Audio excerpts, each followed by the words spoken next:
સમાચાર સુરતથી મળી રહ્યા છે, જ્યાં વેસુ વિસ્તારમાં એક જગ્યાએ પોલીસની ટીમ રેડ કરવા પહોંચી હતી। જો કે જે તે સમયે પોલીસ સાથે ઝપાઝપી પણ થઈ હતી। એ કેસને લઈ મોટા સમાચાર, વેસુ દારૂ મહેફિલ કેસને લઈ સમાચાર, જેમાં આખા પરિવારે દારૂ પીધો હોવાનું એફએસએલ રિપોર્ટ કહી રહ્યો છે। નવી સિવિલ હોસ્પિટલ અગાઉ જે રિપોર્ટ પ્રાથમિક રિપોર્ટ આપ્યો હતો, એનાથી વિપરીત આ રિપોર્ટ આવ્યો છે કે જૈનમ શાહ, સમીર શાહ એ તમામના રિપોર્ટમાં એમણે આલ્કોહોલ કન્ઝ્યુમ કર્યું છે એવી વિગત છે। તેમના રિપોર્ટમાં આલ્કોહોલ મળ્યાનો દાવો છે। પ્રાથમિક રિપોર્ટમાં માત્ર સમીર શાહે જ દારૂ પીધો છે એવી વાત સામે આવી હતી। એફએસએલ રિપોર્ટથી હવે પોલીસની તપાસ પર ગંભીર સવાલ ઊભા થયા છે।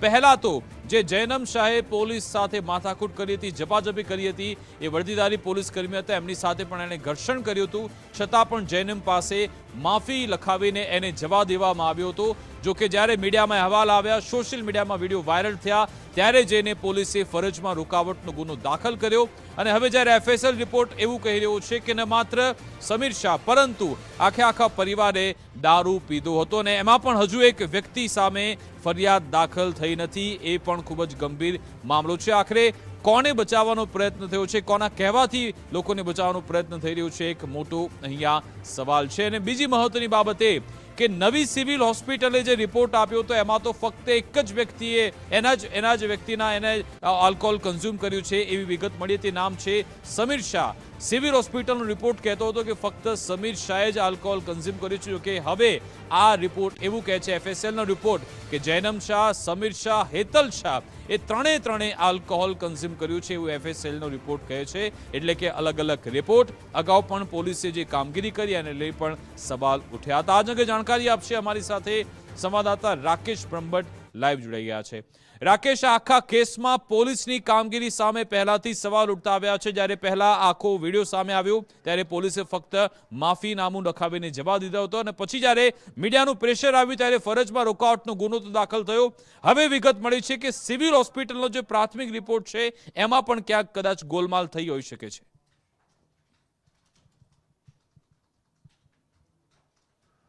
બિલકુલ, શરૂઆતના ધોરણેથી જે અલથાણ પોલીસની જે કાર્યવાહી અને કામગીરી હતી એ શંકાના દાયરામાં હતી, કારણ કે જે પ્રમાણેની આ ઘટના દારૂ મહેફિલનો કેસ સામે આવ્યો હતો, અને દારૂ કારમાંથી મળી આવ્યો હોવા છતાં પણ જે માત્ર સમીર શાહે દારૂ પીધો હોવાનું રટન છે તે પોલીસ તરફથી કરવામાં આવ્યું હતું। જૈનમ શાહ અને સમીર શાહની પત્ની જે હેતલ શાહ દ્વારા એક પોલીસ અધિકારી જોડે ઝપાઝપી કરી અને હુમલાનો પ્રયાસ કરવામાં આવ્યો હોવા છતાં પણ જે જૈનમ શાહ અથવા તો હેતલ શાહ સામે શરૂઆતના ધોરણે કોઈ કાર્યવાહી કરવામાં આવી નહોતી, પરંતુ મીડિયા અહેવાલો બાદ છે તે અંતે અલથાણ પોલીસને બ્રહ્મજ્ઞાન થયું હતું અને ત્યારબાદ કાર્યવાહીનો દોર શરૂ કરવામાં આવ્યો હતો।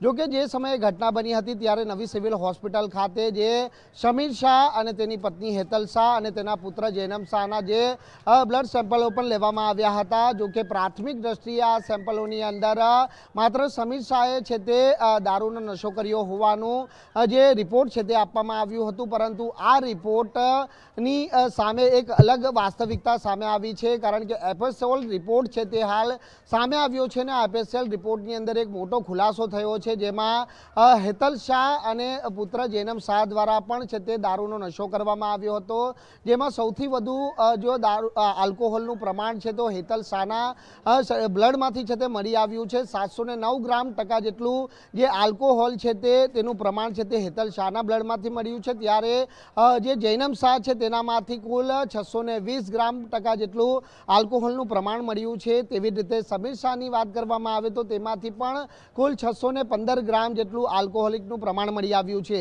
એટલે અલથાણ પોલીસ તરફથી જે પ્રમાણે શરૂઆતના ધોરણે કાર્યવાહી કરવામાં આવી હતી, ત્યારે આ કાર્યવાહી આ એફએસએલ રિપોર્ટ બાદ સ્પષ્ટપણે જે છે તે સામે આવી રહી છે કે અલથાણ પોલીસની કામગીરી છે તે શંકાના દાયરામાં હતી, અને એફએસએલ રિપોર્ટમાં અહીં સ્પષ્ટપણે ખુલાસો થયો છે કે હેતલ શાહે સૌથી વધુ જે છે તે આલ્કોહોલનું પ્રમાણ સેવન કર્યું હતું। એટલે હવે આ સમગ્ર કેસની અંદર છે તે જે સમીર શાહ પાસે જ્યારે લીકરની પરમિટ છે ત્યારે એ પરમિટની પણ હવે તપાસ શરૂ કરવામાં આવી છે। આ સાથે સીસીટીવી ફૂટેજની પણ તપાસનો છે તે ધમધમાટ શરૂ કરવામાં આવ્યો છે। જે પ્રકારે વિડીયો વાયરલ થયો હતો, વિડીયોની અંદર હેતલ શાહ પણ છે તે જૈનમ શાહની સાથે એક પોલીસ અધિકારી જોડે ઝપાઝપી કરતી નજરે પડી હતી, ત્યારે હેતલ શાહ સામે પણ હવે ફરજમાં રૂકાવટ બદલનો ગુનો દાખલ થાય તેવી શક્યતાઓને અહીં નકારી શકાય તેમ નથી। જી બિલકુલ, આભાર રાકેશ તમામ જાણકારી આપવા બદલ।